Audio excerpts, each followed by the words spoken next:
வாழ்வோம் வாழ்விப்போம் இறைவா. இது இறைவாக்கு. இறைவனிடமிருந்து தன் அடியார்களுக்கு வழங்கப் பெறும் அருளமுதம். ஒன்றாம் அருளமுதம். வாசம். வாக்கு ஒன்று. நான் உங்கள் மத்தியில் வாசம் செய்கிறேன். அன்பு கண்களை கொண்டு என தரிசியுங்கள். ஆரவாரத்தை அப்புறப்படுத்தாலுமே நீங்கள் அமைதியை ஸ்பரிசிக்க முடியும். வாழ்வோம் வாழ்விப்போம் இறைவா. இறைவன் ஞானவெளி மேய்கிறான். ஞான சித்தருளிய ஞான வெளி ஆனந்தம் நூலில் இருந்து 33வது பாடல். ஆசையும் அன்பும். ஆசைக்கும் அன்பிற்கும் நிறைய பேதம் உண்டு. ஆசை நமக்காக கொள்வது, அன்பு பிறருக்காக வருவது. அன்பு வைப்பது ஆகும், ஆனால் ஆசைப்படுவது ஆகும். அன்பு படாது, ஆசைப்படும். அன்பு பிறவற்றின் வளர்ச்சியிலும் மகிழ்ச்சியிலும் தலைக்கும். ஆசை பிறவற்றை தனதாக முயற்சிக்கும். ஆசை சுயநலத்தின் பிள்ளை, அன்பு பிறநலத்தின் பிள்ளை.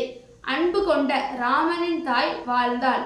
அதே ராமனின் தந்தை தசரதன் பிள்ளை மேல் கொண்ட ஆசையால் வீழ்ந்தான். அன்பு உயர்த்துவது, ஆசை தாழ்த்துவது. ஆசைக்காக பொருளை செலவிட வேண்டும், அன்பிற்காக உணர்வை செலவிட வேண்டும். அன்பு உண்மையை மட்டுமே நேசிக்கும், ஆசை பொய்யையும் சுவாசிக்கும். வாழ்வோம் வாழ்விப்போம் இறைவா.